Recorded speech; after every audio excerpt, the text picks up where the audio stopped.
In this modern era, we're more connected than ever. We can send a message to a relative or a friend that it's hundreds, even thousands of miles away from our location in just a couple seconds. Share the beautiful experiences we had on a summer vacation on social media. Publish our thoughts and feelings to have varied discussions. Watch videos from people all over the world and much, much more. Curiously though, we feel lonelier than ever. According to a survey by the Cigna Healthcare Foundation, in the US, 46% of the entire population feels lonely regularly. And the number of mean friends has dropped from 3 in 1985 to 2 in 2011. While the number of minutes we spend on our phones just keeps increasing. How long can we continue with this trend until the only form of relevant social interaction we have left is a green star on Instagram telling us how much of a friend is one of our contacts when, in reality, we know very little about them. And it's been years since we spent a fraction of our time having a meaningful social interaction with them. The shine of this modern world has placed an obscure, bottomless pit in our hearts. But why do we feel this way? Why is it that this technological progress has had an inverse effect on our social well-being? Well, it all starts with isolation that transcends into loneliness. The first time that I noticed that a passive state of isolation was brought into my life was about a year ago, when I noticed the sneaky trap we have created in our society. Back then, I had recently changed schools from a school in Reynosa, Tamaulipas, to a school here in the Rio Grande Valley. And while you may think that the difference in habits may be minimal, as the geographical distance is practically non-existent, the truth is that culturally, there's a radical change. During all my years studying in Mexico, rare were the occasions in which a mobile device will be present during face-to-face conversations. My friends and I would talk for hours about what happened in our days, share the things we were excited to do on the weekend, tell each other passions and goals of ours, and why not, talk about the latest gossip. When I first came to Rio Grande Valley, however, I was faced with a totally different social environment.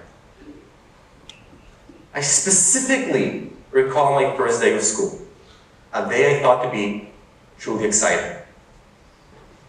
I was imagining how, upon entering class, people would be in groups, talking to each other, having fun, sharing how their summers went, telling each other their class expectations for the year, making new friends or catching up with old ones before the beginning of their first class. The reality, though, was far from that. When I first walked in, the only thing that I saw were tens of faces looking down, all in silence.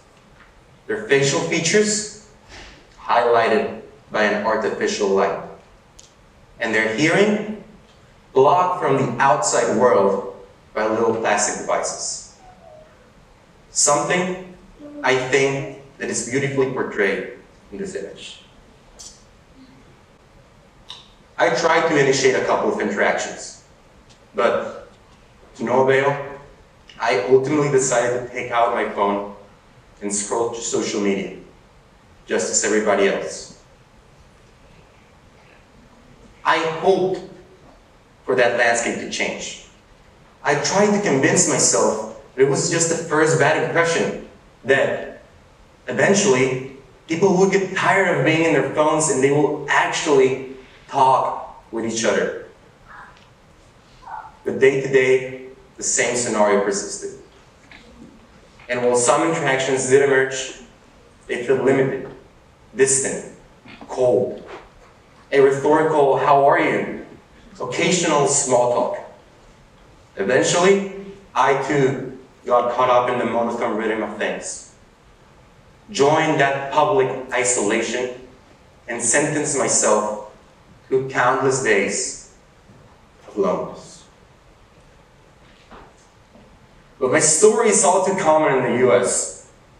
You do not have to be from another culture or location to notice the isolationist impact technology has had on us.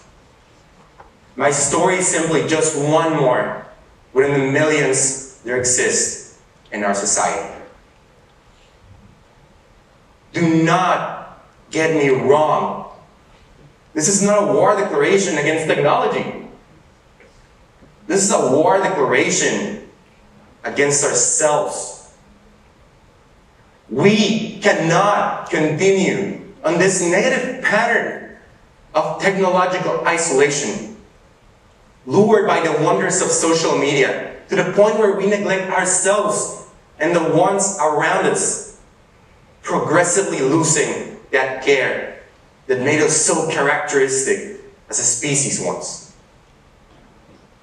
But then, what can we do about it? How can we solve this problem? How can we revert the situation? How are we to eliminate that isolationism we have created and end the loneliness we feel? Well, we can go back to one of our most elemental core values: empathy. If we have the empathy to care about others, to care about the positive or negative emotion they may be experiencing, if we're empathic enough to resist that cynic temptation of ignoring the problems others may have and actually help them, if we manage to foster this empathic behavior in each and every body of us, then none of us will ever feel lonely again. Because there will always be a shoulder to cry on, an eye to look at, a laugh to share, an ear to listen, a heart to feel, and a soul to bond with. I genuinely believe that empathy is what made us human once. And I genuinely believe that empathy is what will make us human once again. Thank you very much.